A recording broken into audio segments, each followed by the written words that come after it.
हमारा जो टीडीएस का कॉन्सेप्ट था वो यहाँ पे हमारा हो गया पूरा। टीडीएस काटने वाले के हैंड से एंट्री और टीडीएस पाने वाले के हैंड से एंट्री। ये आपका बैलेंस, आपका लोन कितना ऊपर रहता है पाने वाले हैं, तो पता है ये व्यापारी अच्छा है और अच्छे खासे पेमेंट आते रहते हैं, तो उसने चलो ठीक अलाउ कर दिया। यहाँ पे तो भैया बस सिक्योर ओवर ड्राफ्ट है, तो टेंशन नहीं है बैंक वाले को। 50 लाख की एफडी का अमाउंट दे दिया आप मुझे, आराम से आप 50 लाख तक निकाल सकते हो।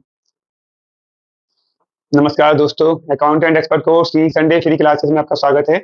आपको हमने पिछली क्लास में टीडीएस के बारे में आपको बताया था, और मैंने आपको एक बात खास तौर से ये बताई थी, जब भी हम टीडीएस की बात करेंगे आगे से, तो हम उसके अंदर किसी भी सेक्शन का जिक्र नहीं करेंगे, क्योंकि नए इनकम टैक्स एक्ट 2025 में सेक्शन चेंज कर दिया गया है। एक सेक्शन बात करता है टीडीएस ऑन सैलरी, और दूसरा सेक्शन बात करता है सारे बचे खुचे जो भी टीडीएस हैं उनको उसमें कवर कर लिया गया है। तो समझिए कि आपको कि नए सेक्शन के अंदर आपको पुराने सेक्शन का रेफरेंस डालने से भी कोई फायदा नहीं मिलने वाला। बस आपको नेचर, अगर आप पकड़ के चलेंगे कि नेचर क्या है, नेचर के हिसाब से आप उसमें जीत बोल सकते हैं। वरना आपको ये दिक्कत आएगी कि पहले ये सेक्शन चलता था, अब नए सेक्शन है।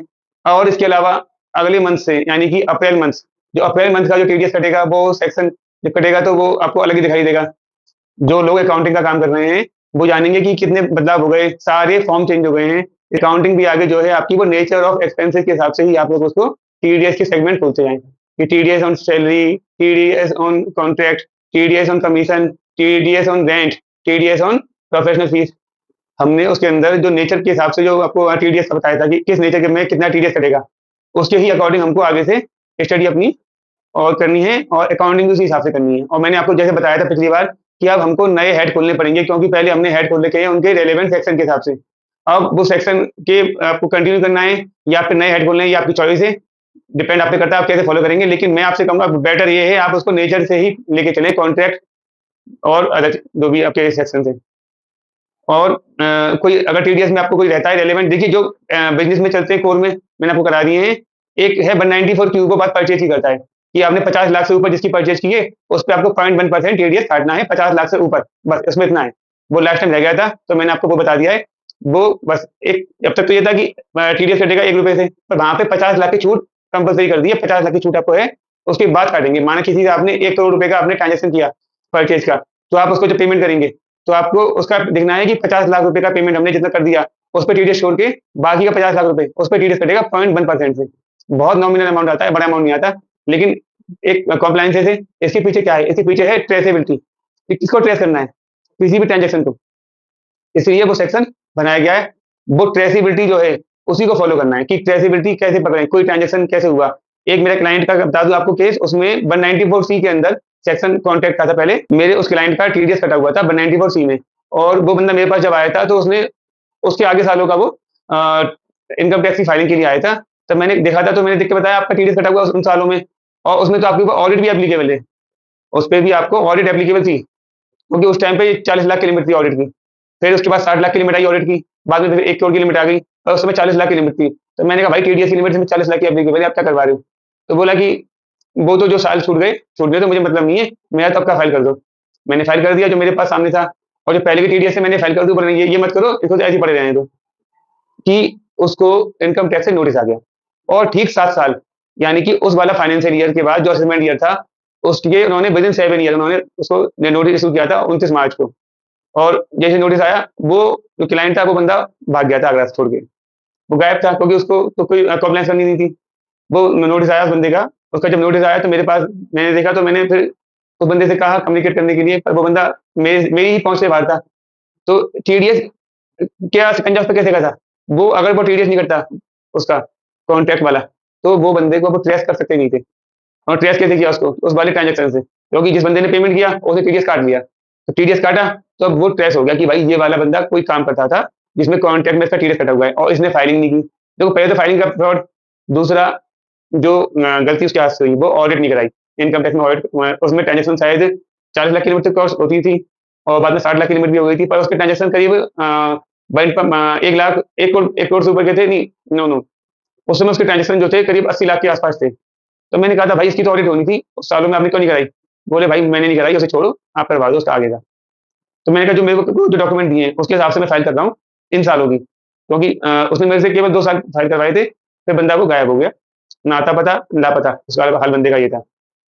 तो अब सोचिए टीडीएस क्यों बनाया गया, कि आपको ट्रेसेबिलिटी करने के लिए, कि आप कैसे आपको पकड़ना है किसी भी ट्रांजेक्शन, इसलिए परचेज पे जो छोटा सा लगाएगा ना 0.1%, इसलिए ऐसी सेक्शन है जो ऑनलाइन जो वो होते हैं, जैसे जिस साइट से जितनी भी आप ऑनलाइन सेल करते हैं, ये साइट क्या करती है, 5 लाख के ऊपर आपका टीडीएस काटती है।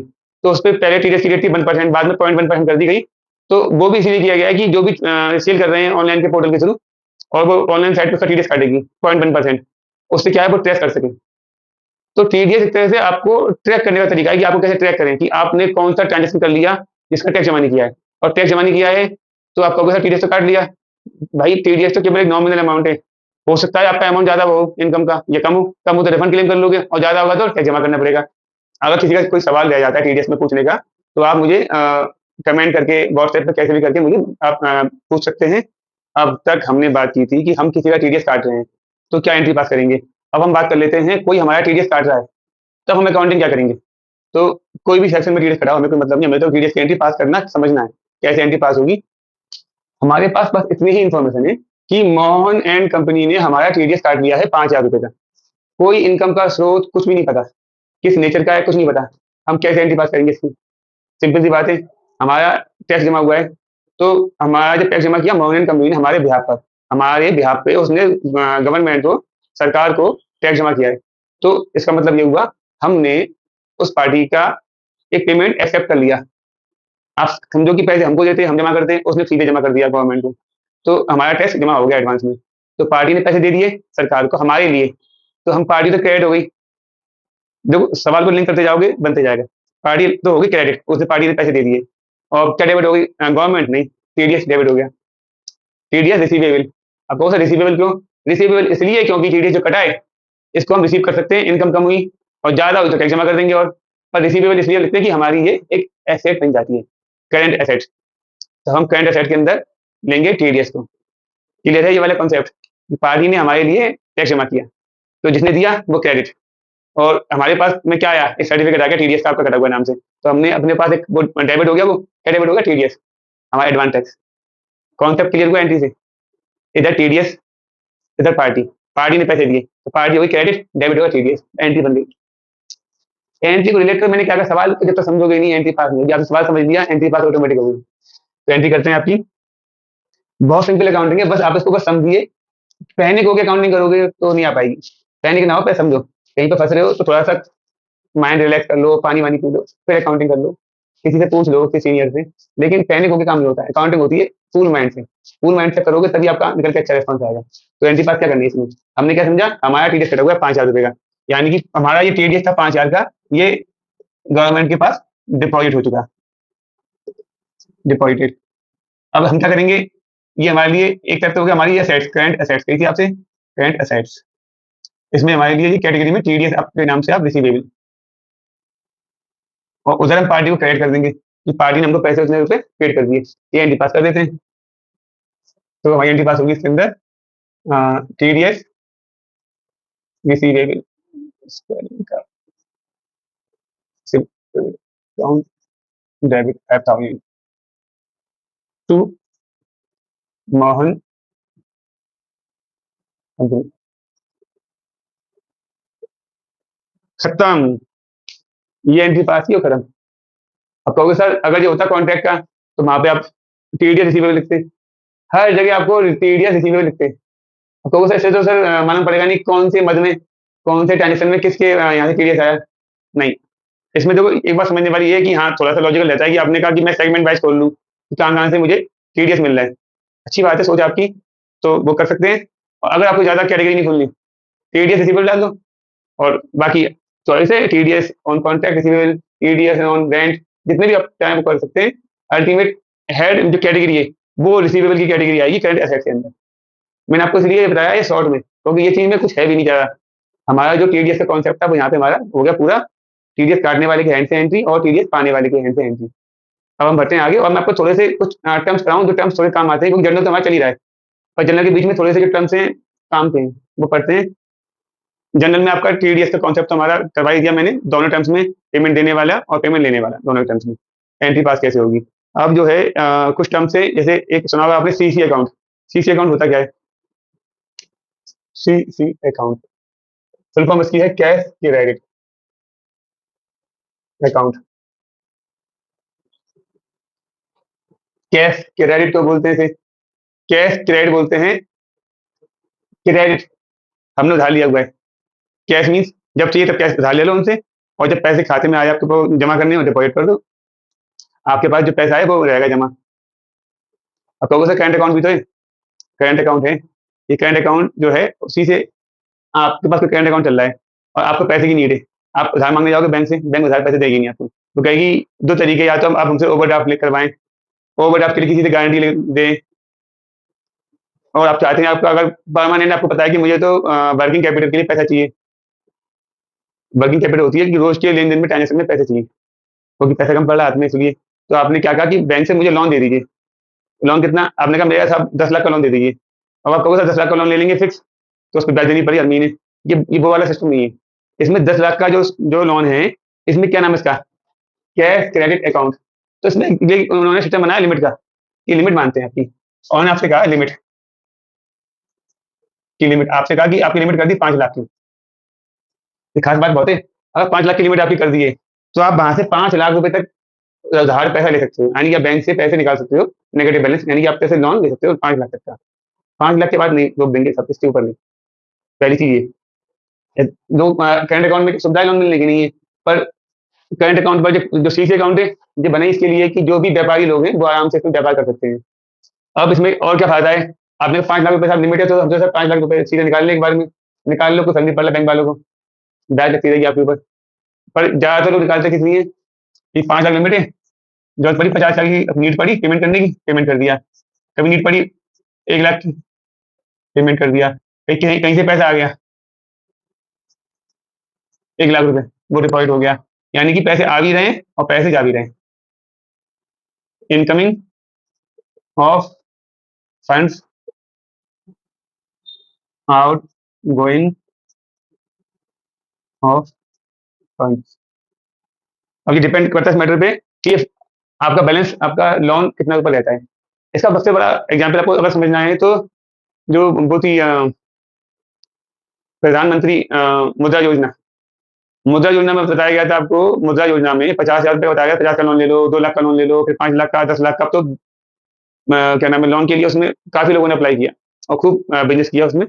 और पहले भी चलती थी पीएमआरवाई, मेरे सामने 50,000 लिमिट चलती थी उसकी, 50,000 रुपया लोन मिल जाएगा, पर उसमें महंगाई फिर बढ़ती गई, तो इसलिए 50,000 लिमिट से बच बना गई बहुत, 50,000 के ज़्यादा डॉक्यूमेंटेशन नहीं करना पड़ता लिमिट के लिए।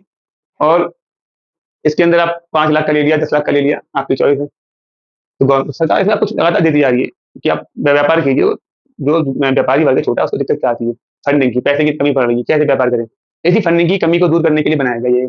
अब देखो उसने क्या किया, अगर पैसे इसके पास मांगे, पैसे हैं जीरो, तो 50,000 पैसे निकालिए तो लोन 50 का हो गया, 1 लाख निकाल लिया और तो 1.5 लाख का लोन हो गया, वहां से लाख रुपए आ गए, तो कितने रह गए, 1.5 लाख में से 1 लाख गए, 50 का लोन रह गया।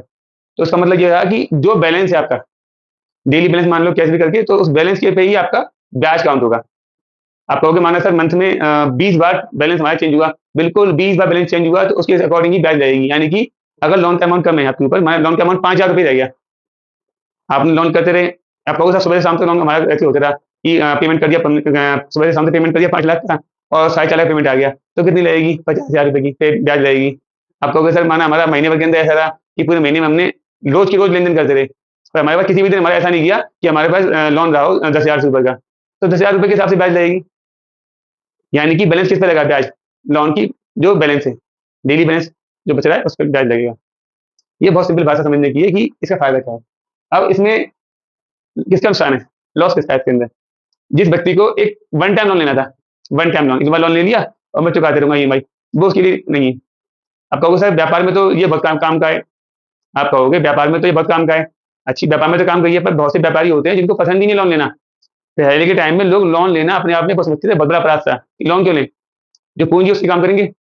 पर चूंकि अब मार्केट चेंज हो रहा है, लोगों की सोच भी बदल रही है, अब लोग कहते हैं पहले लोन लो फिर काम करो।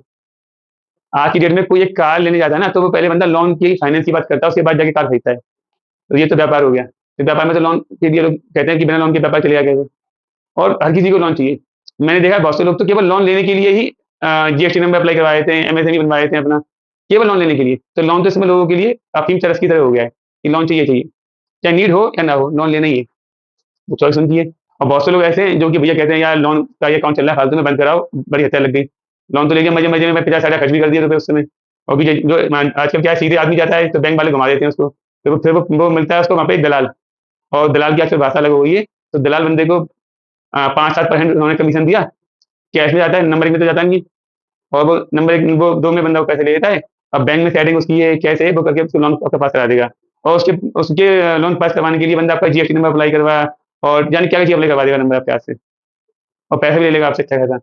और आप कहोगे बाद में यार पैसे की नीड तो थी नहीं इतनी, वो नीड तो पैसे की थी, मात्र 5 लाख रुपए की, खर्च कर दिए लाख रुपए इसमें, ये बजे डॉक्यूमेंटेशन में, और लोन की लिमिट का सैंक्शन माना हो गई 10 लाख की, तो काम तो है ही नहीं 5 लाख से ऊपर का, 1 लाख खर्च कर दिए, तो 1 लाख तो कॉस्ट गई, 4 लाख रुपए अल्टीमेट हाथ में आए, और अब ब्याज दे रहे हो ये मतलब में उसमें, तो फायदा कहाँ पर है?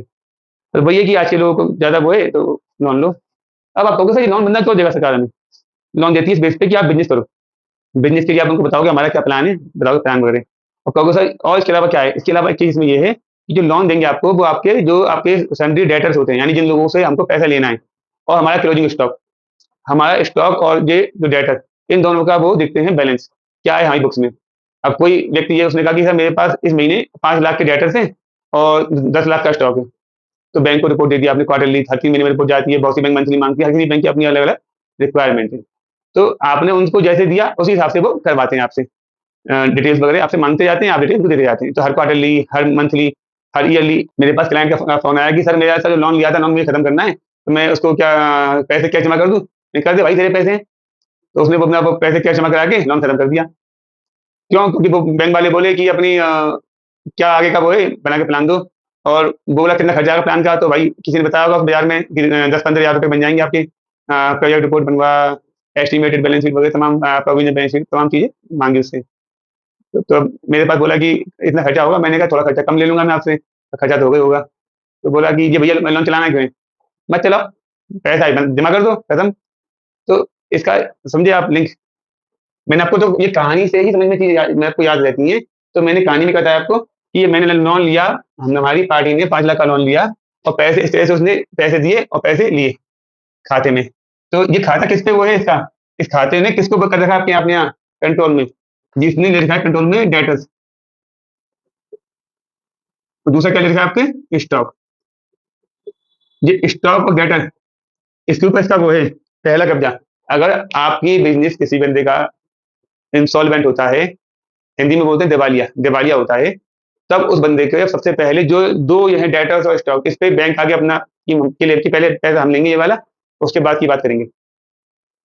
यानी कि उन लोगों ने पहले कह दिया कि ये आप इसके आप आपने हमको बना के रिपोर्ट दिया, कहोगे सर किसी ने पहली बार काम शुरू किया है, उस पर नया नया कोई स्टॉक तो होगा नहीं, स्टॉक नहीं होगा लोन लेते समय, आपने उसमें आपको बना के प्लान दिया, उसके 3 महीने बाद तो स्टॉक होगा 5 लाख का माल, तो क्या किया आपने? या तो 5 लाख पड़े खाते में, तो उस पर क्या ब्याज लगेगी?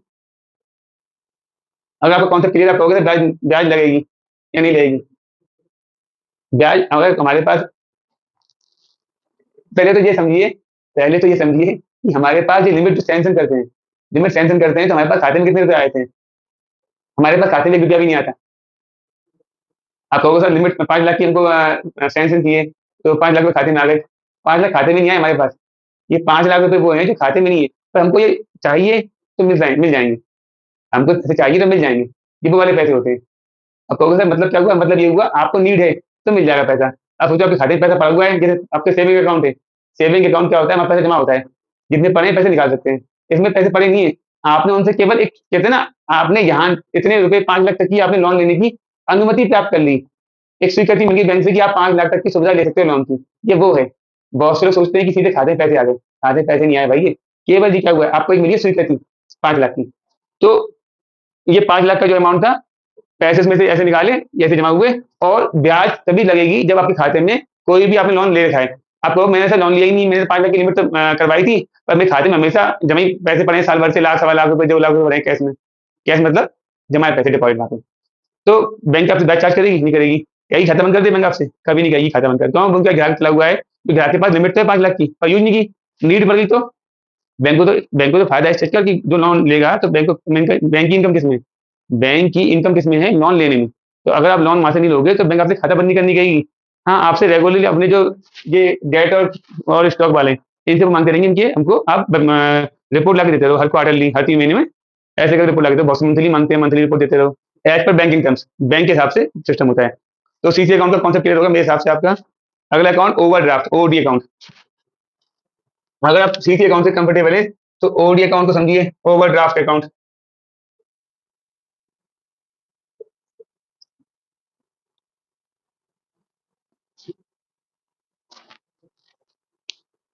ओवरड्राफ्ट का मतलब केवल ये है कि यहाँ तो आपने लिया था लोन, 5 लाख का लिमिट सैंक्शन करवा दी। ये होता है टेम्परेरी लोन, कि आपने देखा कि बैंक में पैसे शॉर्ट पड़ रहे हैं, आपके पास कोई चेक आया 5 लाख रुपए पेमेंट होने के लिए, और आपके खाते में पड़े हैं 4.5 लाख रुपए, 50 हजार शॉर्ट पड़ रहा है। तो 50 हजार शॉर्ट उसको पूरा करने के लिए आपने बैंक में फोन किया, भाई 50 हजार रुपये आप ये अलाउ कर दो, मेरे चेक के पेमेंट वो आए हुए आपके पास, वो चेक की जैसी क्लियरिंग आएगी, आप पैसे उसमें से आ जाएंगे, पैसे होंगे आपके पास।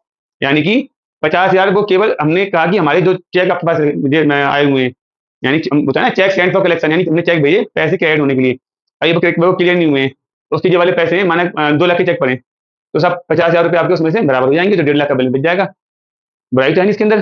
तो वही बात जो आम भाषा में कहते हैं ना, हमको एक टेम्परेरी लोन चाहिए, ओवरड्राफ्ट में ये कहा गया हमको टेम्परेरी लोन चाहिए 50 हजार का, क्योंकि हमारे पेमेंट का ये चेक जो 5 लाख का जो जाना है वो क्लियर हो जाए, हमारे जब चेक लगे हुए हैं आपके पास, उसके पैसे आए, आप उससे सेट ऑफ कर लेना बैलेंस को, बस। ओवरड्राफ्ट का इसमें रहता है ज़्यादातर काम, और ज़्यादातर वो ओवरड्राफ्ट देते भी नहीं बैंक से, बोले क्योंकि इसमें ब्याज बहुत लग जाती है अच्छी खासी, इसमें तो ब्याज में छूट बहुत है, ओवरड्राफ्ट में ब्याज में छूट ज़्यादा नहीं है। आगे बढ़ते हैं। करंट अकाउंट के बारे में आपको जानते हो, करंट अकाउंट का मतलब हुआ सेविंग्स अकाउंट हो गया एक तो, और करंट अकाउंट हो गया बिजनेस के लिए, यानी बिजनेस के लिए हम करंट अकाउंट चलता है। करंट अकाउंट बोलते क्यों है? करंट अकाउंट बोलते क्यों है? करंट अकाउंट का मतलब ये है कि आपको दिन भर में आपने नंबर ऑफ चेक्स इशू कर सकते हैं, नंबर ऑफ पेमेंट एक्सेप्टेंस हो सकती है उसके अंदर, आपका वो सारी सेविंग्स अकाउंट भी करता है ये वाला। आज की डेट में यूपीआई पेमेंट चल रहे हैं, बहुत सारे पेमेंट आते हैं, तो वो भी तो चल रहा है। पर सेविंग्स अकाउंट में लिमिट है कैश जमा कराने की भी, कि 10 लाख से ऊपर कैश जमा कराया तो रिपोर्ट हो जाएगा कि आप क्या कर रहे हो, इसमें भी लिमिट है। आपने कैश जमा कराया है तो रिपोर्ट होगी, पर इसमें ये पता है कि बिजनेस के पर्पज से, ये है बिजनेस पर्पज से। करंट अकाउंट इसलिए बनाया गया व्यापारी के लिए, कि आप दिन भर में आप उनके पास 5 बार पेमेंट जा रहे हैं, 10 बार पेमेंट जा रहे हैं। पहले के टाइम पे सेविंग्स अकाउंट में आप अगर एक दिन में 3-4 बार चेक देने चले गए, तो आपत्ति कर देते थे, भैया सेविंग्स अकाउंट में आप कितने ट्रांजेक्शन कर रहे हो, आप करंट अकाउंट खोलो। इतने अलाउ नहीं करते थे पहले, पहले बहुत टोका टाकी बैंक में करते थे, अब तो पूछते ही नहीं है, कहते हैं कोई चला अकाउंट मतलब नहीं होगी। अब क्या है कि यूपीआई का काम टाइम आ गया है, यूपीआई है, एनईएफटी, आरटीजीएस, इनसे काम चल रहा है, इसलिए ज्यादा वो नहीं करते परेशान। पर फिर भी जिन लोगों के फंसे हुए अकाउंट बंद भी कर दिए, कई क्लाइंट बताते हैं कि उनके अकाउंट बंद कर दिए, क्यों? उनके नंबर ऑफ ट्रांजेक्शन है यूपीआई के, मालूम पड़ा साल भर में उनके ट्रांजेक्शन बहुत निकल गए, तो बैंक वाले क्या नहीं हमको इतना अलाउ नहीं कर रहे, आप खाता बंद कीजिए। बंद से मतलब खाता होल्ड कर दिया। अब कहो सर पैसा क्या, पैसा तो है, पैसे को उन्होंने निकाल लो पैसे को अपने को, तो खाते की रिपोर्ट कर दिया आरबीआई को, आरबीआई कर देगा इनकम टैक्स को, बाकी इनकम टैक्स जाने कब कार्रवाई करनी है नहीं करनी। तो करंट अकाउंट किसके लिए? बिजनेस के लिए। और करंट अकाउंट में ट्रांजेक्शन होते हैं, तो रिपोर्ट करेगा आरबीआई, जो भी रिपोर्ट करनी है तो इनकम टैक्स होगी। लेकिन इसमें नंबर ऑफ ट्रांजेक्शन अलाउ नहीं, नंबर ऑफ ट्रांजेक्शन आप दिन भर में 5 हजार ट्रांजेक्शन करो, कोई नहीं पूछ रहा आपसे। तो अगला बढ़ते हैं एसओडी, ओवरड्राफ्ट का ही, तो ओवरड्राफ्ट का बड़ा भाई एसओडी, एसओडी। ये था ओडी ओवरड्राफ्ट, ये है सिक्योर्ड ओवरड्राफ्ट। एस का मतलब secured, secured overdraft. Secured overdraft का मतलब ये हुआ कि ओवरड्राफ्ट तो है, आपको बैंक से आपने लोन तो लिया, पर आपने अपनी एक सिक्योरिटी जमा करा दी। अब सिक्योरिटी क्या होगी? फिक्स्ड डिपॉजिट हो गया। आपने कहा था मेरा फिक्स्ड डिपॉजिट के पास में दे रहा हूँ 50 लाख रुपए का, मुझे 50 लाख रुपए तक का लोन अलाउ कर दो। आपने कहा मैं आपको 50 लाख की एक एफडी दे रहा हूँ, तो आप इसमें मुझे 50 लाख तक का लोन अलाउ कर दो। तो आपका एक सवाल आएगा, सर जब हम पे एफडी है तो हम बैंक से लोन लेने क्यों जाएं? एफडी को कैश करा के पैसे चुका दें।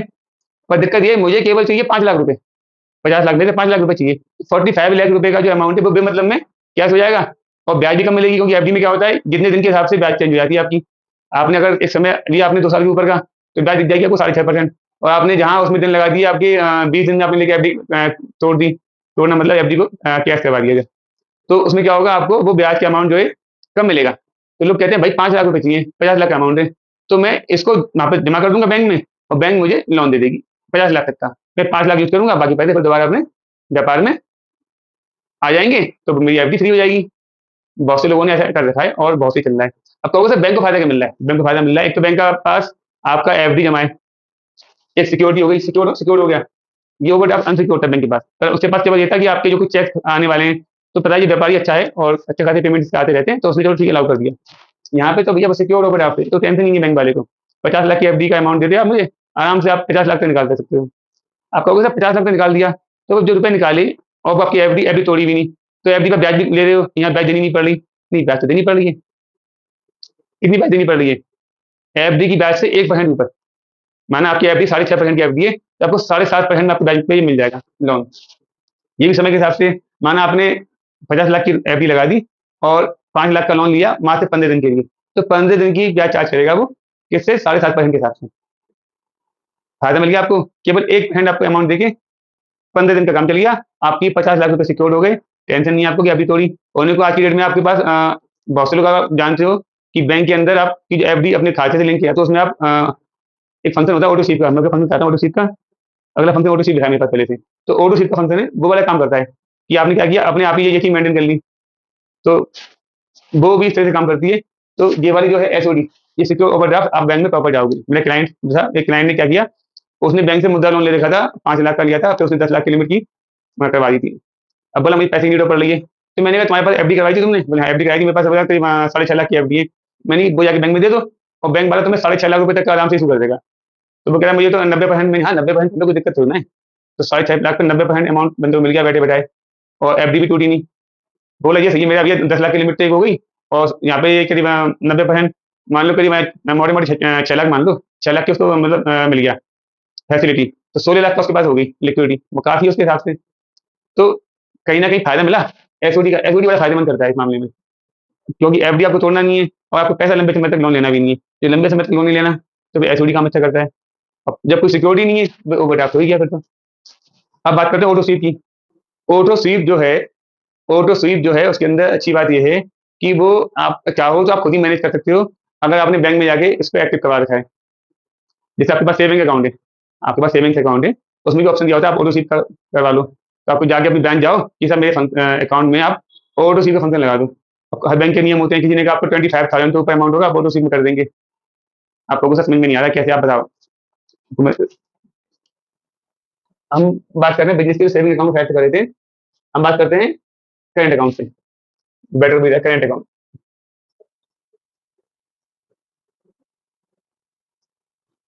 करेंट अकाउंट आपने जो पढ़े थे अभी तक, करंट कैश क्रेडिट हो गया था, सिक्योर्ड ओवरड्राफ्ट हो गया था, ओवरड्राफ्ट हो गया था, पर अब बात कर रहे हैं हम ऑटो स्वीप की। Auto SVEEP, auto SVEEP account में क्या करेंगे, कैसे फायदा मिलता है। आप समझिए आपने करंट अकाउंट आपका चल रहा है, पर करंट अकाउंट में आपको पैसा नहीं मिल रहा है, ब्याज का बिल्कुल भी मिलता ही नहीं है। करंट अकाउंट समझो आपके अगर जमा है बैंक में 50 लाख रुपए, तो वो जमा है 50 लाख रुपए, उसमें आपको कोई ब्याज नहीं मिल रही। ऑटो स्वीप जो फंक्शन है, ऑटो स्वीप की बात करती है, तो करंट अकाउंट जैसा आपको चल रहा है, अब जानते हो करंट अकाउंट के अंदर कोई ब्याज नहीं मिलती, सेविंग्स अकाउंट में ब्याज मिलती है, पर करंट अकाउंट में ब्याज नहीं मिलती। बैंक हम उल्टा कोई चार्जेज वगैरह बैंक को पे करने होते हैं, मिलता इनकम से कुछ नहीं है बैंक से। पर एक करंट अकाउंट में एक ऑटो स्वीप का फंक्शन लगाया गया, इसमें कैसे कराया गया कि आपसे कहा गया कि आपके जमा है बैंक में 1 लाख रुपए,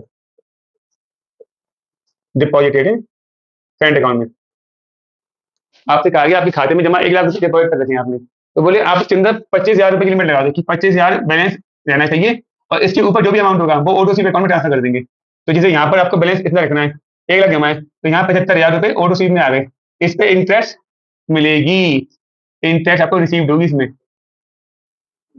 आपको सर कितनी इंटरेस्ट मिलेगी, एज पर दिन, एज पर डेज ब्याज मिलेगी दिनों के हिसाब से, माना 15 दिन की बड़ी अमाउंट उसके हिसाब से, 15 दिन, महीना भर, 2 महीने, एक दिन, इसके अकॉर्डिंग ब्याज मिलती रहेगी।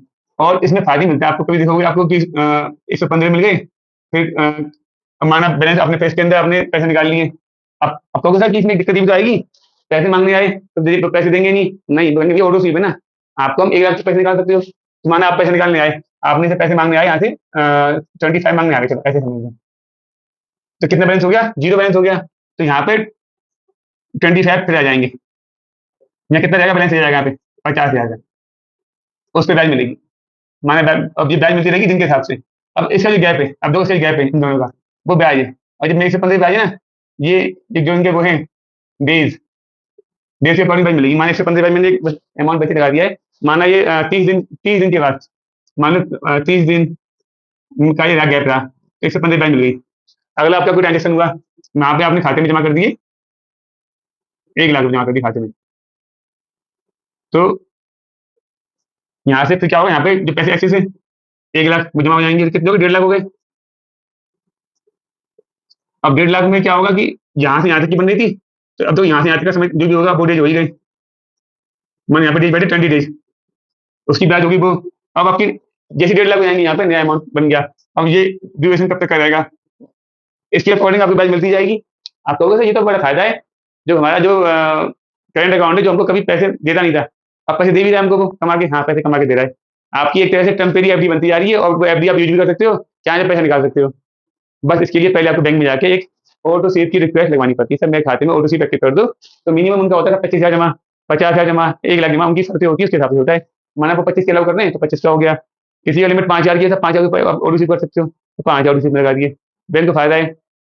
मैंने एक बार बैंक ऑफ इंडिया में बात करने गया था खाता खुलवाने के लिए एक जने का, तो उसके अंदर उन्होंने मुझसे कहा कि आपको 25,000 रुपये जमा कर दो आप सेविंग्स अकाउंट के लिए, और आपको डिमांड ड्राफ्ट वगैरह सब फ्री में बनेगी, कुछ चार्ज लगेगा नहीं। मैंने कहा कि मतलब क्या हुआ इसका, तो मतलब ये है कि अगर आप सादा अकाउंट खोलते हो सेविंग्स अकाउंट, जहाँ जमा करते हो 500,000 रुपये, वहाँ तो आपसे डिमांड ड्राफ्ट के पैसे पूरे आपसे चार्ज लिए जाएंगे, आपसे डिमांड ड्राफ्ट के चार्ज लिए जाएंगे, और भी सुविधाएं जो भी हैं वो सब नहीं आपको मतलब फ्री मिलेगी। मगर आप 25,000 रुपये की आप पैसे जमा कर देते हैं, तो आपकी वो एफडी की तरह हो गए पैसे वाले आपके हमारे पास जमा, जब निकालेंगे नहीं तब आपको हम फ्री में डिमांड ड्राफ्ट बनाएंगे, सब सारे काम फ्री में होते रहेंगे। तो मैंने कहा 25,000 की ब्याज नहीं मिलेगी, तो ब्याज मेरे खास नहीं मिलेगी उसके अंदर। मैंने फायदा क्या, चार्ज एफडी कराएगा, 2-4 डिमांड ड्राफ्ट के लिए तो भाई कोई फायदा नहीं है, क्योंकि 200-250 खर्च होंगे। पर एफडी कराओगे आप तो ब्याज ज़्यादा मिलेगी, नहीं बेकार है। पर जो व्यापारी बंद उसके लिए फायदा बहुत है, और उसी पे यहाँ पे फंक्शन लगा हुआ है। तो वो तो एक क्या है सुविधा कि 25,000 दे दो तब सुविधा मिल जाएगी, जो चार्जेस बैंक के लगना बंद हो जाएंगे सेविंग्स अकाउंट में। ब्याज तो मिलती है, पर वो सेविंग अकाउंट में उसके ऊपर मिलेगा उसके हिसाब से। अब देखिए, अब इसमें डिपॉजिट इसमें लाख रुपए है, तो यहाँ पे तो पैसे आते गए निकलते गए, पैसे निकलने हैं इसके अंदर से, तो लोन का अमाउंट चेंज होते जा रहा है। इसमें से जो पैसे निकलते जा रहे हैं 25,000 रुपये छोड़ के बाकी पैसे वो ऑटो सिम में ट्रांसफर कर देता है, ऑटो सिम में डेज के हिसाब से ब्याज मिलती जाती है। अब दो कितना फायदा है, जो पैसे करंट अकाउंट में पैसे पड़े थे किसी का नहीं आए थे, अब वो पैसे रखे रखे पैसे कमा के दे रहे हैं आपको। आपने माना 1 साल तक पैसे निकाल लिए बैंक में, तो वो 75,000 आपको 1 साल की ब्याज देगी ऑटो सिम वाला। कितना फायदा हो गया, करंट अकाउंट भी कमा के दे रहे हैं। अब ये काम लोग सेविंग्स अकाउंट में लोग करवा रहे हैं, बहुत सारे सेविंग्स अकाउंट होल्डर है, वो क्या कह रहे हैं कि भाई सेविंग्स अकाउंट में ब्याज कितनी मिलती है, 2% ब्याज मिल रही है पीरियड में, 2 या 2.25% ब्याज से ज्यादा नहीं है। तो वो वहाँ पे ऑटो सीप का फंक्शन लगवा रहे हैं जाके बैंक में कि साहब ऑटो सीप लगा दीजिए। ऑटो सीप से क्या होगा, जैसे ही पैसे आपके आपने लगाई वहाँ पे ये प्रोसेस चल जाएगी, तो तब कहोगे, आपका कहना होगा सर सेविंग्स अकाउंट में ब्याज दे रहा है, 2% ब्याज दे रहा है, क्यों 2-2.5%, 2-2.5% ब्याज में क्या होता है, कुछ नहीं हो रहा। लेकिन जब आप ऑटो सीप लगा दोगे तो उसमें आपको मिलेगी एफडी वाली ब्याज, 4%, 6%, जैसे आपकी समय होता है, जितने दिन होल्ड करते हो, तो वहाँ वाला फायदा मिल रहा है। तो काफी सारे सेविंग्स अकाउंट होल्डर ऑटो सीप लगा के अपने आराम से पैसे कमा रहे हैं कि यार मुझे एफडी करवानी भी नहीं है, और चाहे पैसे निकाल सकता हूँ, है फायदा ऑटो सीप का। तो ऑटो सीप अपने आप में ऐसा कॉन्सेप्ट है, इसमें कई सारे लोगों ने बहुत पैसे कमा लिए, और वो कहते हैं हमारा जो खाली पैसे हमको इनकम नहीं कर देते करंट अकाउंट से, पैसे कमा रहे हैं अच्छे खासे, बिजनेस नहीं चल रहा तो भी बंदा पैसे कमा रहा है घर बैठे, ऑटो सीप से एफडी से काम कर रही है उसकी, सेविंग्स अकाउंट में पैसा पड़ा है खाते में, पर ब्याज मिली 2% की, पर ऑटो सीप एक्टिव करवाते ही वो ब्याज का अमाउंट आपके जितने दिन ज्यादा हो जाएंगे उसके हिसाब से ब्याज बढ़ती जाएगी। कोई है कि 4% ब्याज मिल जाए, 5 मिल जाए, 6 मिल जाए, 6.5 मिल जाए, मैक्सिमम 7 ब्याज मिल रही है, कितना फायदा। इसलिए लोग ऑटो सीप की तरफ बहुत सारे लोग शिफ्ट हो रहे हैं। बस इसके लिए सबसे ज्यादा सरदर्दी किसके लिए बढ़ती है, अकाउंटेंट के लिए। अब सरदर्दी क्या अकाउंटेंट के लिए, बुक देख रहा है साहब की लाख रुपए जमा कराए, 25,000 बचे बैलेंस में, बाकी पैसे चले गए ऑटो सीप के नाम से। फिर किसी ने पैसे निकाले 25,000 रुपये, फिर वो वहाँ से 25,000 ट्रांसफर होकर आ गए बैलेंस जमा करने के लिए। तो वो अकाउंटिंग जी करके करते थे अकाउंटेंट करके कि यार अकाउंटिंग, यार पैसे गए आए ऑटो सीप की। एक अकाउंट में ऑटो सीप करनी पड़ती है, एक अकाउंट से करंट अकाउंट करनी पड़ती है। तो बहुत से अकाउंटेंट तो ये कहते हैं कि मालिक को सलाह ही मत दो कि ऑटो सीप खुल ले, कि ऑटो सीप खुल ले, फालतू में पैसे उसमें इसमें डबल डबल काम करना पड़ेगा, कितने पैसे गए, कितने पैसे आए, कितने पैसे आ गए। इसलिए वो कह रहा है कि ऐसा नाटक करो नहीं कि बाद में दिक्कत आए। बहुत से लोग सलाह दे देते हैं बहुत सारी मजे मजे में, बाद में कहते हैं हम भी बारी पड़ रही है, क्यों, बॉस कह रहा भैया असल आपने की थी, निभाओ। आप कह रहे हो सर पहले हम ना बोलते आपसे ना सलाह के झेलना पड़ता। ये अब देखो मालिक के लिए फायदा है, बिजनेस के लिए फायदा है, अकाउंटिंग में तो काम ज्यादा बढ़ गया। अगर भैया आपके पास स्टाफ है तो कोई बात ही नहीं, अकाउंटिंग करते रहेगा, बाकी आपको तो बैलेंस बनाना है मंथली वाला, मैच कर लेना रिकन्सिलिएशन ऑटो सीट का।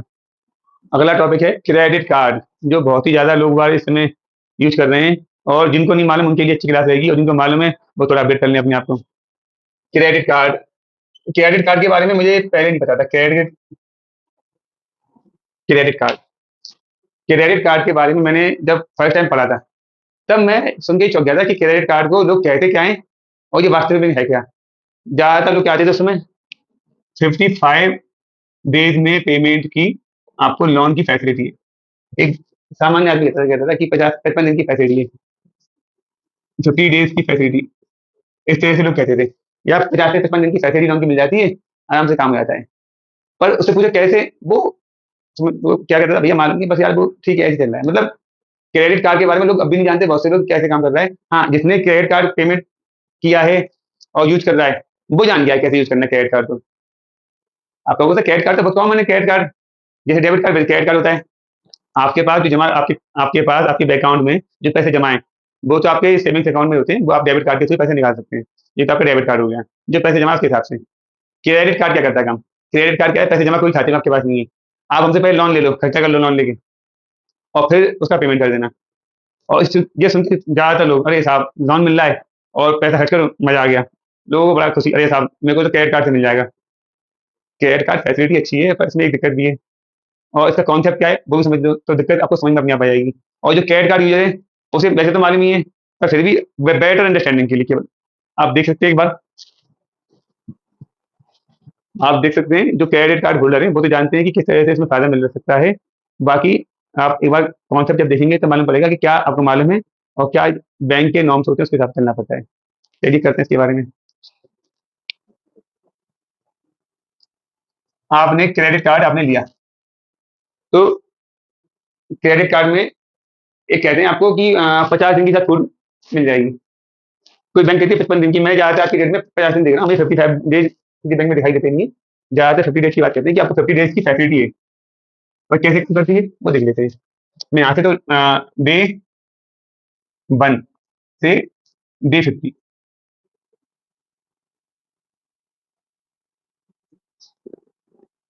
मैं इस तरह आपको समझाऊँ तो आपको बेटर रहेगा। और डे 30, डे 1, डे 50 और डे 30, इसमें 1 से लेकर 30 वाला पीरियड जो है ये बहुत एसेंशियल है, क्योंकि इसी पीरियड के हिसाब से आपको पेमेंट करना होता है। आप कहोगे सर 50 दिन का पेमेंट है, सर वो शेड्यूल है, आप सर इस 30 दिन में रोक दोगे तो कैसे काम चलेगा? काम चलेगा, कैसे काम चलेगा?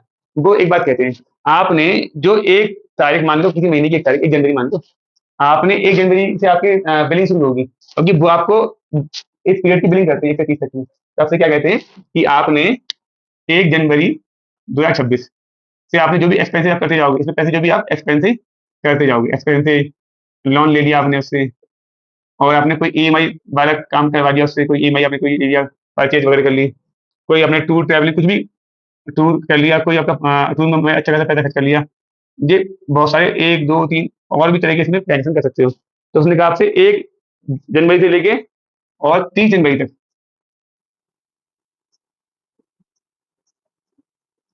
जो भी आप ट्रांजेक्शन करोगे, आप आराम से इसमें जो भी आपका ट्रांजेक्शन होगा उसकी आपको कोई पेमेंट नहीं देना। 30 दिन तक, यहाँ तक तो कोई बात ही नहीं कर रहे पेमेंट की आपसे, आप तो कुछ कह ही नहीं रहे, बस आपकी लिमिट के हिसाब से खर्चा करना है। माना आपका लिमिट है, यहाँ से अभी यहाँ से लिमिट लिमिट यहाँ पे माना आपकी लिमिट कर रखी है 5 लाख की, तो 5 लाख तक आराम से सारे खर्चे कर सकते हो। आप 1 से लेकर 30 जनवरी तक 5 लाख तक खूब खर्चे कर सकते हो, जो अलाउड है क्रेडिट कार्ड के हिसाब से। और एक बात याद रखना, कुछ जगह ऐसा भी है कि क्रेडिट कार्ड से पेमेंट करने पे चार्ज लग जाते हैं। कुछ प्लेटफॉर्म ऐसे हैं जहाँ पे आप क्रेडिट कार्ड से पेमेंट करते हो तो चार्जेस ले लेते हैं। आप कहोगे ऑनलाइन शॉपिंग में तो क्रेडिट कार्ड काम करता है, वहाँ काम करता है, पर आप कभी किसी जाना आप दुकान पे, जो खास तौर से छोटे दुकानदार, मैं फिर छोटे दुकानदार कह रहा हूँ, किसी इंसल्ट नहीं है। छोटे दुकानदार का क्या है कि वो बंदे आपको मोटिवेट करते हैं कैश देने के लिए या यूपीआई देने के लिए, वो क्रेडिट कार्ड को प्रेफर नहीं करते। क्यों? क्योंकि उनके पास मशीन लगी होती है, उसको आप सुना होगा आपने, पीओएस, एक मशीन होती है, अपने क्रेडिट कार्ड स्वैप करो और पेमेंट कर दो। अब वो मशीन करती क्या है, वो मशीन आप पे, जब भी आप कार्ड स्वैप करोगे आपके ऊपर चार्ज लगा देगी। माना 1% चार्ज लगाया आपका, बहुत से लोगों ने पेट्रोल भरवाया था कि पेट्रोल भरवा लो क्रेडिट कार्ड से, जितनी बार स्वैप कराओगे कार्ड को उतनी बार आपका चार्ज लग जाएगा, 1% चार्ज लग गया ट्रांजेक्शन का, या मिनिमम चार्ज लगा दिया कि मिनिमम चार्जेस इसका ये है कि इतना पेट्रोल का इसका ये वो लग जाता है। कुछ दुकानदार ऐसे भी हैं जो कहते हैं भाई आप पेमेंट कैसे भी करो, आपसे कोई ट्रांजेक्शन नहीं, ये पैसे नहीं लिए जाएंगे। मुझे हंसी इसीलिए आ रही है क्योंकि क्रेडिट कार्ड में कई बार हंसी के पात्र बन जाते हैं लोग बाग। वो कहते हैं मेरे पास तो क्रेडिट कार्ड है, जब वो पहुंचते दुकान पे कि भाई ये चीज लेनी है, हाँ सर ये सब मिल जाएगा आपको, तो कैसे पेमेंट करेंगे? सर कैश, कैश तो नहीं है, चेक चेक भी नहीं है, क्या क्रेडिट कार्ड है, क्रेडिट कार्ड देगा, 3.5% दे दो, 3.5% ट्रांजेक्शन। आप लोग सब 3.5%, हाँ, वो मांग लिए आपसे, कहा कि आपको आप कुछ मत करो तो कम से कम 2% चार्ज लग जाएगा। आपको 2% चार्ज बहुत ज़्यादा हो गया। शॉपिंग की 50,000 की, 1,000 को दे दिया आपने ट्रांज़ैक्शन करने क्रेडिट कार्ड के। तो आपके क्या महीने खर्च हो गए मोटे-मोटे, क्या अक्लमंदी की। पर ठीक है, कुछ जगह तो है ही, इन लोगों की लूप होल तो हर जगह है। तो एक लाख से 30 तक आपने आराम से ट्रांज़ैक्शन की, खूब किए 5 लाख के अंदर। अब वो क्या करेंगे, आपको बहुत खुशी-खुशी 30 तक का इंतज़ार करेंगे। 30 जैसी बीत जाएगी, 1 दिन बाद यानी कि मान लो 2 फरवरी, 2 फरवरी 26, इसको वो आपको वो बिल प्रेज़ेंट कर देंगे। इसकी बिलिंग मिल जाएगी आपको, कि आपका बिल आ गया, कि आपके नाम पे साहब 3.5 लाख रुपए पेमेंट करना है। अब उसकी भी दी अवधि, उसने समय दिया है। समय कितना दिया है? 20 दिन, यानी कि ये समझिए, ये है आपका पेमेंट पीरियड।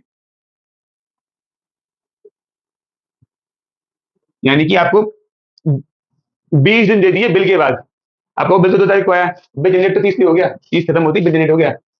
आपको बचे 20 दिन मिलना उसके बाद पेमेंट करने के लिए, और इस वाले दिन पेमेंट आपने नहीं किया, आप कहोगे सर कि पेमेंट उस दिन नहीं किया तो क्या होगा? फिर उसके बाद ये होगा कि बैंक आपसे पेनल्टी चार्ज कर देगी, ब्याज भी चार्ज कर देगी, पेनल्टी चार्ज कर देगी। 3.5% ब्याज देती है क्रेडिट कार्ड पे पेमेंट न करने पे, और डिफ़ॉल्टर आप अलग से बन जाते हो। सबसे बड़ा ये ड्रॉबैक है क्रेडिट कार्ड का। जो मैंने कहा ना आपसे कि क्रेडिट कार्ड के फ़ायदे कितने हैं और ड्रॉबैक कितने हैं, यानी कि नुकसान कितने हैं। तो आप देख सकते हो कि कितने सारे फ़ायदे हैं और नुकसान। ये डेट भूल गए तो फिर नुकसान भी है।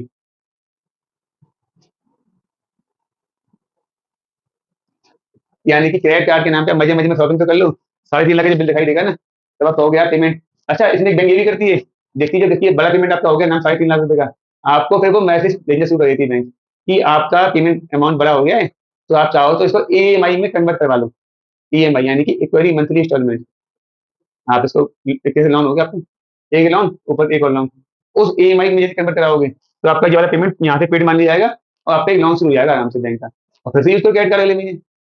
बहुत से अगले महीने फिर से लॉन्च करने से, भाई अगले महीने में अलाउ नहीं करने वाले आपको हर महीने कि आ जाओ फिर से। 3.5 लाख की बिलिंग आपसे पहले बंदे को दे चुके, और फिर आपसे दोबारा आपको 3.5 लाख का लोन अगले महीने कराएंगे। तब दिक्कत इन चीज़ों की रहती है ना, हर महीने ऑफर नहीं मिलता, ऑफर मिलता है वही है आपकी देखिए गुडविल। बैंक भी जान जाती है कि किसको 5 लाख की लिमिट अलाउ करनी है। आप कहोगे सर कैसे? आपके बैंक बैलेंस से, आपके ट्रांजेक्शन बेस से।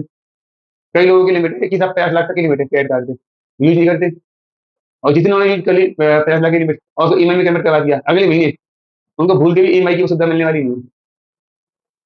बैंक भी अपना काम करती है इसी चीज़ पे देख के कि ग्राहक बढ़ाना है, लॉस नहीं करवाना, कमाने बहने गँवाने नहीं। तो क्रेडिट कार्ड में समझ में आई कि फ़ायदा तो है यहाँ पे। अब फ़ायदा कैसे है वो समझो, फ़ायदे की बात मैंने की नहीं, मैंने लॉस की बात तो कर दी आपसे। फ़ायदा ऐसे है कि डे 1 आपने क्या किया, 1 तारीख को पेमेंट कर दिया। आपने जो पेमेंट की है 1 तारीख को, उसपे आपको मिल गए 50 दिन। 2 को पेमेंट किया किसी ने, आपने किसी का, तो मिल गया आपको 49 दिन पेमेंट करने के लिए। ऐसे काउंट करो तो जितने पेमेंट आप यहाँ पे करते हो, वहाँ फ़ायदा मिल रहा है। जहाँ 30 के आस-पास पेमेंट किए, वहाँ मिले 20 दिन, 21 दिन, 22 दिन। तो या तो जो लोग इसमें दिमाग चलाते हैं, वो इस वाली डेट में टेंशन करते ही नहीं है। वो कहते हैं यार 2 दिन तो हैं, 29, 30, 30 निकल जाए, फिर 31 एक तारीख से मैं फिर शुरू कर दूँगा। जैसे ही बिल का मैसेज आ गया, अब आपका अमाउंट बिल कर दिया गया है, बस फट से बंदा नया बिलिंग आ गया साइकिल, पेमेंट शुरू। सबसे स्मार्ट स्ट्रेटेजी ये लोग भी करते हैं, जो क्रेडिट कार्ड यूज़र अच्छे जो जान गए हैं, वो ये करते हैं, जैसे ही बिल आ गया, खर्च से लेके वो अपने ट्रांज़ैक्शन शुरू कर देंगे जितने भी करने हैं। अब जैसे किसी का इलेक्ट्रिक बिल है, मोबाइल बिल है, इंटरनेट कनेक्शन का बिल है, गैस कनेक्शन का बिल है, जो भी सब करने हैं, वो सब उन्होंने उठा के बिल, जैसे ही बिल पूरा हुआ, अगले महीने की साइकिल शुरू हुई, सारे पेमेंट कर देंगे। क्यों? उनको 50 दिन का फ़ायदा मिल रहा है। तो वो कहते हैं हमें टेंशन ही नहीं है, पैसे कभी पे करो, वो तो हमको तो बिल पे करनी करना है। जो ये सोच के करते हैं बिल पे करनी करना है, वो तो जीत जाते हैं। जो कहते हैं कि साहब खर्च करने बिल तो देख लेंगे, वो फँस जाते हैं इसमें बस। तो क्रेडिट कार्ड एक ट्रैप की तरह काम करता है जिन लोगों के लिए, जिन लोगों ने कभी उस चीज़ को पेमेंट करने वाली प्रवृत्ति के बजाय खर्चे करने वाली प्रवृत्ति में सोचा, उन लोगों के लिए बड़ा ये लॉस वाला सौदा है। और जिन लोगों ने सोचा नहीं मुझे तो पहले पेमेंट करना है, और ये पेमेंट करके ये बहुत से करते क्या है कि कहीं पे एफडी करवा दी। बहुत से लोग ऐसे ही कर, जैसे बहुत से लोग ऐसा भी करते हैं जैसे उनके पास पैसे पड़े हैं, माना किसी को पड़े 50 लाख रुपए, तो उसने कहा कि मुझे क्रेडिट कार्ड ले रहा हूँ, किस लिए ले रहा हूँ केवल, ये एक सुविधा रहेगी मेरे क्रेडिट कार्ड की। अब कहोगे 50 लाख पड़े तो लोन क्यों ले रहा है, लोन का यहाँ पे तो क्रेडिट कार्ड ले रहा है। तो उसने कहा कि मेरे पास एफडी है 50 लाख की, जब भी क्रेडिट कार्ड की पेमेंट नहीं होगा तो मैं उसमें से एक और उसमें से लेके, बैंक में सुविधा दी होती है, आप चाहो तो अपने पेमेंट निकाल सकते हो, थोड़ा बहुत निकालना हो तो। कुछ बैंक में कह रहे थे आप अपनी एफडी को पार्शियल ब्रेक कर दो, जैसे आपने कहा मुझे 50 लाख की एफडी है, अभी बात हुई थी जैसे मेरी पहले की पैसे थोड़े निकालने, तो 50 लाख की एफडी में 5 लाख निकालने, 5 लाख निकाले, ट्रांसफर किए अपने जो अकाउंट, इस अकाउंट में पैसे जाके कटने, वहां से पैसे कट गए, और उसका पैसा कोई भी डिफॉल्ट नहीं हुआ। यानी कि जो बंदा पेमेंट की सोच के चलता है, वो अपने पास कहीं न कहीं रख के रखता है बैलेंस। तो उसने क्या किया, एफडी बनवा के पैसे कमा रहा है ब्याज में वो, और जब देखा पैसे मेरे पास नहीं है फंड, उसने एफडी में से पैसे थोड़े निकाल लिए और लेके पैसे यहाँ जमा करा के अपना पेमेंट कर दिया टाइम पे। वो तो बंदे सक्सेसफुल हैं, जो केवल सोचते खर्चे करने की और पैसा पेमेंट की ना सोच के केवल खर्चे की सोचते हैं, वो उसमें फेल हो जाते हैं। या फिर बंदे क्या करते हैं, तो भी घुमाते हैं। तो भी इसका मतलब क्या है, कभी इस बारी क्रेडिट कार्ड यूज़ कर लिया, कभी दूसरे वाली बैंक का क्रेडिट कार्ड यूज़ कर लिया। एक बैंक में तो ऑप्शन ये दिया हुआ है कि आप दूसरे क्रेडिट कार्ड का पेमेंट कर सकते हो उस बैंक से। तो आपने क्या किया, उस क्रेडिट कार्ड की पेमेंट की दूसरी बैंक का, तो यहाँ पे तो उसका लोन यहाँ पे आ गया। वो आपसे ब्याज चार्ज करते हैं उसके लिए, वो आपको लोन मानते हैं उसके ऊपर। लोग पेमेंट तो कर देते हैं, यहाँ की ब्याज शुरू हो गई उसकी, और उसकी ब्याज यहाँ की शुरू हो गई बैठे-बैठाए। तो क्रेडिट कार्ड के ये नुकसान है।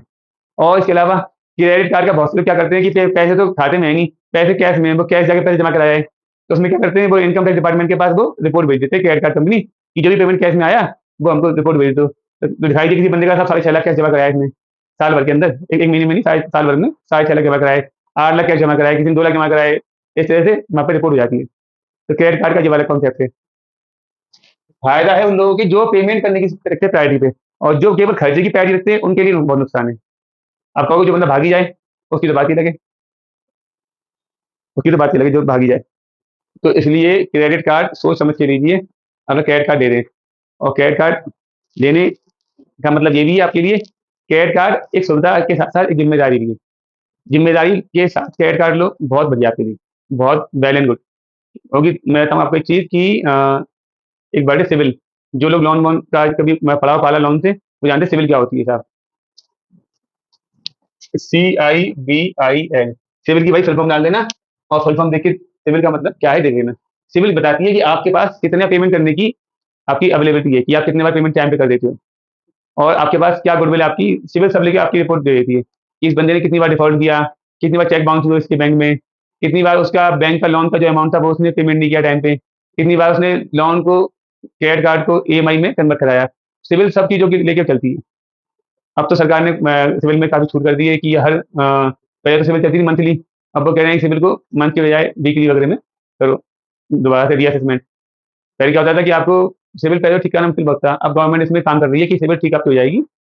अभी तो बहुत से लोग शरीफ भी हैं, जान के नहीं हुई गलती उनके ऊपर क्या हुआ कि बैंक की गलती से कैसे करके पेमेंट नहीं हो पाया टाइम से, और उनके ऊपर बेमतलब में पेनल्टी लग गई और सिविल खराब हो गई। तो सिविल खराब का जो उसके ऊपर जो लग गया, कितना कलंक लग गया माथे पे, तो ये सिविल बुक कलंक की लगाई थी। ये सब जिसने कहा सिविल साहब आपकी सिविल जाएगी नेगेटिव में, तो आपका तो लोन का साहब नहीं हो पाएगा। बस यहीं पे दिक्कत आ गई। यहीं पे क्रेडिट कार्ड वाले पीछे हट जाते हैं कि भैया क्या तो सिविल खराब हो रही है, और जिसकी अच्छी सिविल होगी उस पर लोग खूब आते हैं साहब लोन लोन लोन, खूब लोन लो लोन लो, लोन तो लो, फिर चुकाने की देखो, हम चुकाएंगे लोन को प्रायोरिटी में, तो लोन लो।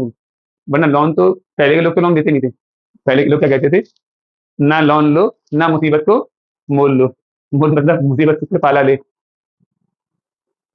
यानी कि लोन ना लेना, ना मुसीबत को न्योता देना। इसलिए क्रेडिट कार्ड जो है वो इन चीज़ों में बहुत दिक्कत होती है। तो आज हमने आपको काफ़ी सारे टॉपिक डिस्कस कर लिए, जिसमें कि मैं समझता हूँ आपको जैसे टॉपिक आपको सुने होंगे, पर आज समझ में आपको अच्छे से आया होगा कि क्या-क्या चीज़ें नई-नई हैं, पहले भी थी, जानकारी में नहीं है। जो फर्स्ट टाइम पढ़ रहे हैं, उनके लिए बहुत फ़ायदेमंद है। जो जानते हैं, उनकी बेटर अंडरस्टैंडिंग के लिए। और अगर कोई किसी को कुछ सुझाव देना, बता देना भाई, मैं भी कुछ सीख लूँगा आप आपसे, हो सकता है मैं भी कोई चीज़ गलती कर गया हूँ, क्योंकि गवर्नमेंट तो तमाम रूल्स अपडेट करती जा रही है। तो पता नहीं किसने क्या-क्या रूल लगा दिया होगा नया। मेरे हिसाब से तो रूल ये वाले अपडेट भी होगा, बता देना आप मुझे।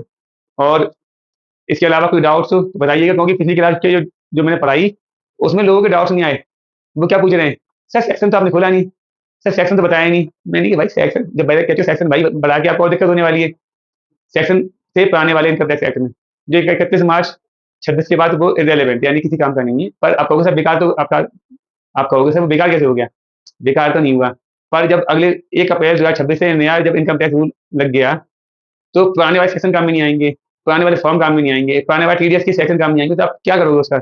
वो जान के वो सेक्शन ओल्ड वाले, न्यू वाले। क्योंकि बच्चे जो फर्स्ट टाइम पढ़ रहे हैं, वो तो बहुत कन्फ्यूज़ इसके लिए कि सर कौन सा याद करें, नया वाला, पुराना वाला? तो इसलिए सिंपल बात, नेचर याद करो, नेचर याद रखोगे, अपने आप आपको सेक्शन याद कर लोगे बाद में जाके। क्योंकि अभी इनके रूल्स आइडेंटिफ़ाई लोग करेंगे तो समझ में आएगा।